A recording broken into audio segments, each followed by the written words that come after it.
There we go. 2024 season predictions. Now we can go.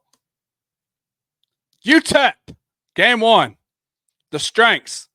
Hey, their wide receiver room did get better in the portal, and they did have a great pass defense in 2023. But some of their weaknesses are they have an all-new starting five offensive line, like with transfers or young guys coming up, and their run defense was absolutely terrible in 2023.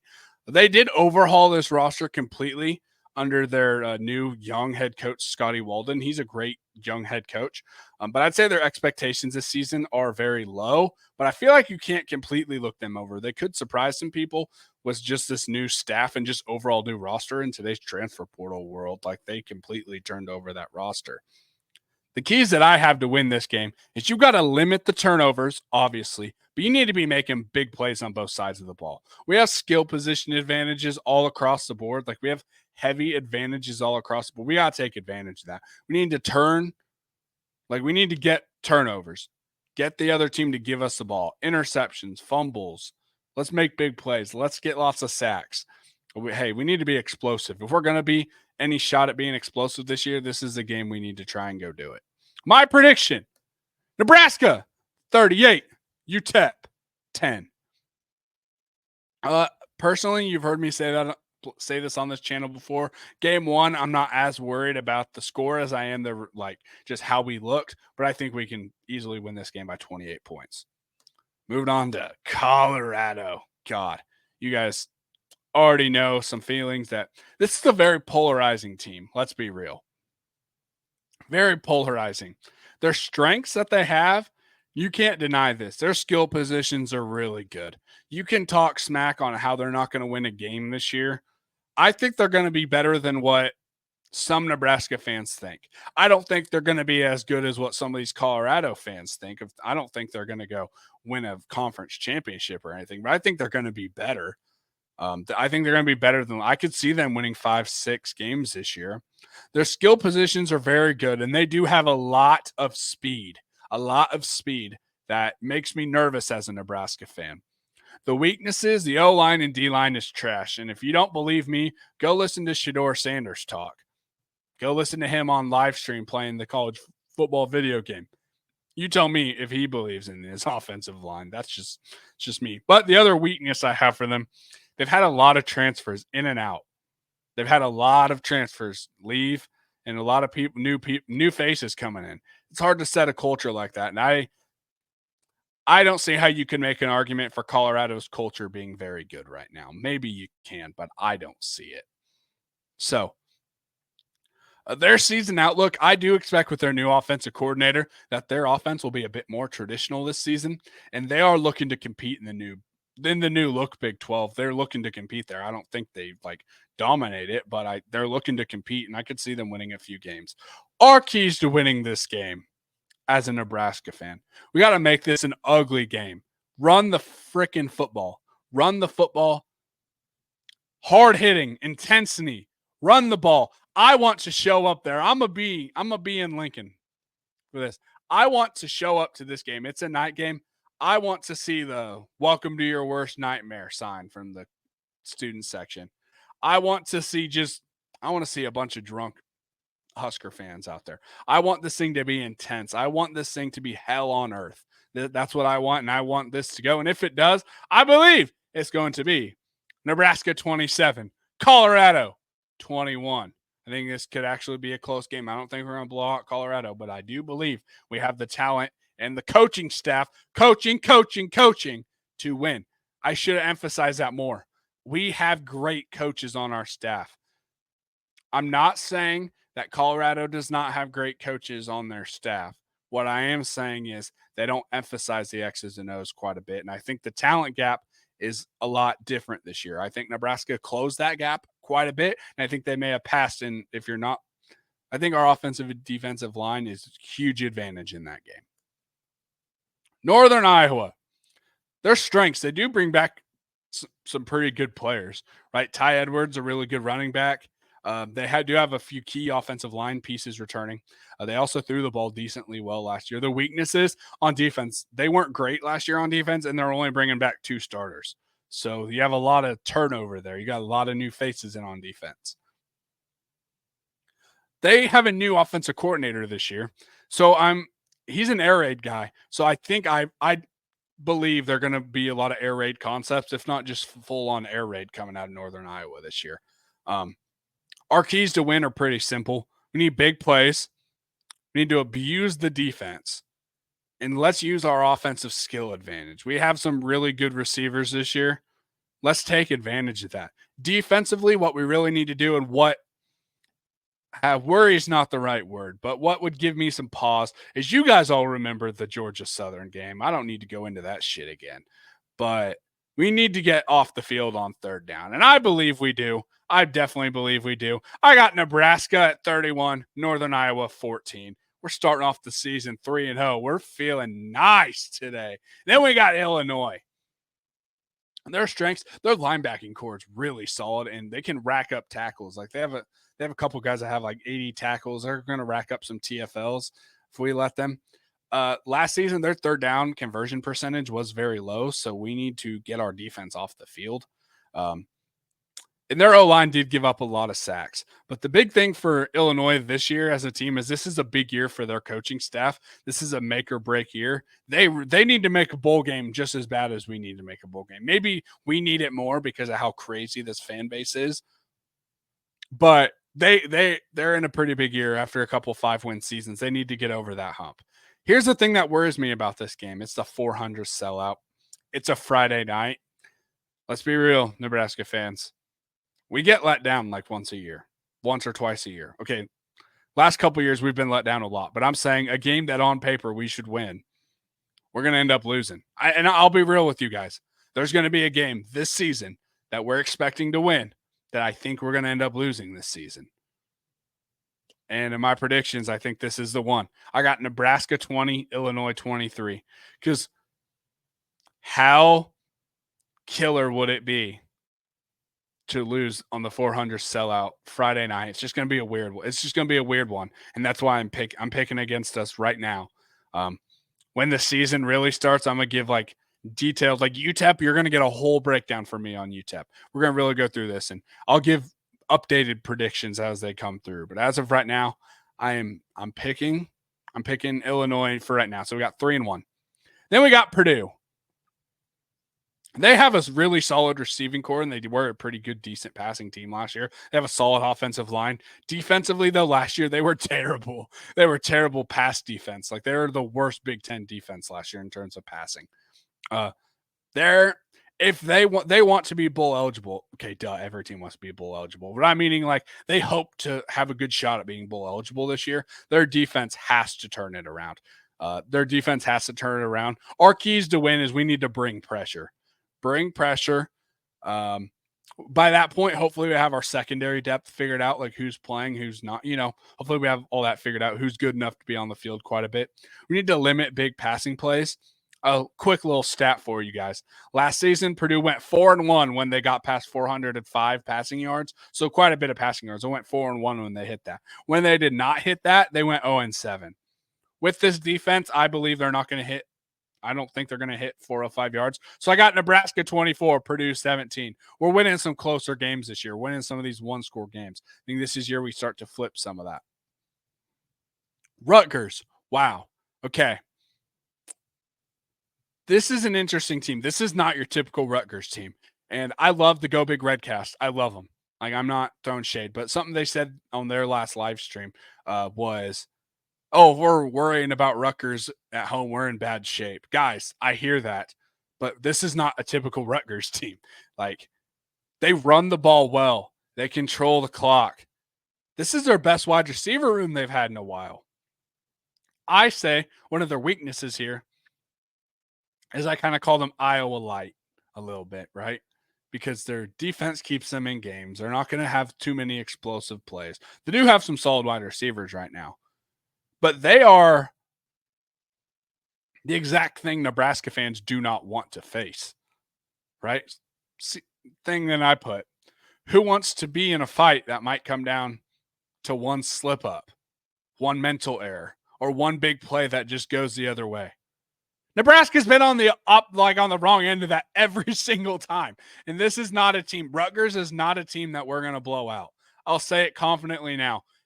If I'm wrong on this, play it for me. I'll be happy that I'm wrong, but book it.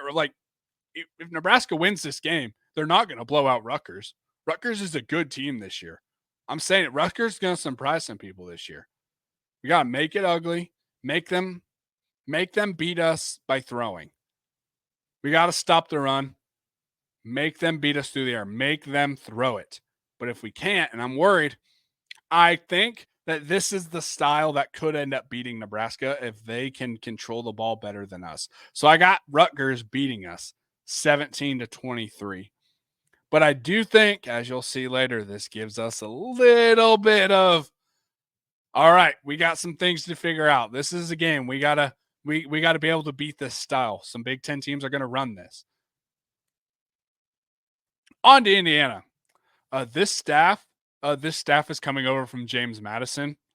They did really well against the run. So I do expect the same at Indiana. At Indiana now, they need to get more from their pass rush. They didn't really get very much last season. And their offensive line. Their offensive line was below average. I'm interested to see how James Madison players, like so many James Madison players, transferred to Indiana to follow their coaching staff. I think that their goal for the year is to fight and not just be a speed bump for the rest of the Big Ten. I think they're going to be competitive. I don't think they're going to win a crap ton of games, but I think they're going to be competitive with about everybody. What we need to do is bully them on offense and use our playmakers smartly. And what I mean by that is get our playmakers the ball. By this point in the season, we're going to know who we want to have the ball, who we want the ball in their hands, get them. Defensively, take advantage of their offensive line not being up to standard. Play our brand of football, and we're going to win this thing. I got Nebraska 24, Indiana 20. Like I said, Indiana is not going to get blown out, but I think Indiana is a team that can compete with everyone. But if we just not turn the frickin' football over, we're going to be just fine. And then we got the big one. Whew. Ohio State. Strength, pretty much everywhere, let's be real. I think they're probably the best team in the country. The only weakness I'd come up with them was one, their offensive line might be the least dominant unit on their team, but their offensive line's still really good. I think the biggest weakness they have is for them, it seems to be national championship or bust, right? At least my opinion. What else you got? I feel like that's very big for them. It's national championship or bust. The keys to win, I feel like you just gotta, if we're gonna win this game, we need to limit the big plays, force a few turnovers, and make it an ugly game. Control the clock. Don't give their firework offense any time on the field. And I think if we do that, we'd have a shot. But I do have to admit, I'm predicting us to lose 20-38. I just think, and I know, wow, 38 points. That's a lot for a Tony White defense. I do agree. And maybe it doesn't end up that much, but man, Ohio State's offense is so loaded. That's kind of how I picked that one. UCLA. Eric Bieniemy is a great offensive coach. He's a great offensive coach. They've got a whole new staff at UCLA with under Deshaun Foster. Deshaun Foster is their head coach, but I do think bringing in Eric Bieniemy is a big deal. They got a whole new culture going in. I know I gave them a lot of flack for their media day appearance, but I think they're great. They're in a good spot. They have a great coaching staff in there. Anyone that's from the LA area, they got some LA coaching legends out there. Their linebacking core is really good. The biggest weakness they have is they lost some great NFL defensive ends. They have two guys in the NFL right now. One for the Colts. I think the other one's at the Niners. Could be wrong on that, but that's going to be hard to replicate and hard to replace. Foster and Bieniemy are going to want to run the football, but they want to win. Whatever's going to make them to win, whatever's going to put them in a spot to win is what they're going to do. And I know that sounds cliche, but hey, if they can run the ball, that's what they're going to do. And I think they're going to have a spot to run the ball. And Eric Bieniemy can be so creative on how he runs the ball effectively. The keys to win, and you need to limit an Eric Bieniemy offense and get touchdowns on the board. If we get touchdowns on the board, I think this game's no brainer. We're going to win it. But we got to get touchdowns on the board. And I think we do. I got Nebraska 28-20. I think this could be a good game for us. USC. Lincoln Riley is one of the best offensive coaches of our lifetime, whether you want to admit it or not. He is a great offensive coach. Emphasis on offense. Weaknesses. Their defense was overall not good. They're bad. USC's defense has been bad for the entire time Lincoln Riley's been there. And to make it even worse, the secondary has lost some of its stars. Like, they've lost some good players. Here's the thing, though. Overall, their defensive talent is not bad. They do not have bad talent on their defensive line. Like, it's not bad. Or not just defensive line, like overall. But when has a Lincoln Riley defense ever been good? Here's what I'll say. If the defense can pick up their share, they are a potential playoff team. I really do believe that. They're like, they could easily be a 9, 10, 11 seed. But if not, if their defense sucks like it has, I don't see how they win more than 7 or 8 games. Our keys to win are we got to limit their explosive plays and get turnovers.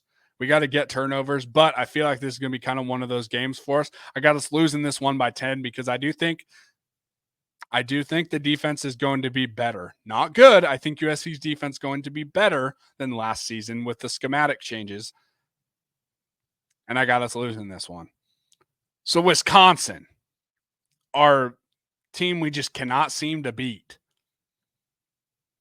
Their run game was really good in 2023, but for some weird reason, they didn't really commit to it. I expect them to run the ball more. I will say their defense, Wisconsin's defense has been like this for a few years, like before this regime that's in there now, but like they're the ultimate bend but don't break defense, right? If you look at all their defensive stats, you'd say, wow, this wasn't a great team, like great defense. Until you look at points scored and you're like, oh, never mind. Like, other than a weird game here or there, like they have been very much not getting points on the board. And they have disrupted quarterbacks for the last several years. Weaknesses that they seem to have is if they want to be elite, they've got to be able to pass the football better. They got to be able to throw the ball, have a passing attack. What they want to do this season is they need to take a big step up under Luke Fickell. I think this is the year that they want to take a big step up and compete for a playoff spot. Our offensive line, our key to win here, our offensive line needs to be the difference maker. If we're going to win this game, our offensive line needs to be the difference maker in driving this thing into action. I'm worried that being late in the season, it worries me. And here, I'll knock on some wood right here, but I'm worried we're going to have a couple key injuries just because it always seems to happen. Being so late in the season, second to last game, I am worried that we're going to lose some guys and we're down, which is why I am picking another heartbreaking loss to Wisconsin. But it's all good, okay? We're already bowl eligible at this point. We won our 6 games. There's no huge pressure going into this last one. We got Iowa. God, sorry, I can barely say it. So, let's be real. The normal Iowa strengths. Running the ball, offensive line, special teams. Yes, I know that Iowa's defense is always loaded, but this year's especially loaded. They have a lot of great talent. Iowa's weaknesses this year. Points, first downs, throwing the ball. I mean, let's just be real. Even with the new offensive coordinator, I don't expect that to change too much because from what it seems like we're going to get the same sort of thing. But their goal has to be a playoff team. And I think if they beat Nebraska, they're going to be in a really good spot to go be a playoff team. I don't think they're making the Big Ten championship. I think they'll probably be like Ohio State, Oregon, maybe not Ohio State, Michigan, but I think it'll be Ohio State, maybe USC if USC goes crazy, right? But if Iowa wins this game, they've got a really deep squad. This is a good Iowa team. This really is a good Iowa team. And I'll never say anything good about Iowa. But our goal is to win. Is we're going to go in there and we're going to force turnovers. The BA Coaches Show is traveling to Iowa City for this game. The BA Coaches Show will probably do a live show from Iowa City. But Nebraska scores touchdowns. They got nothing to lose. They've already made a bowl game.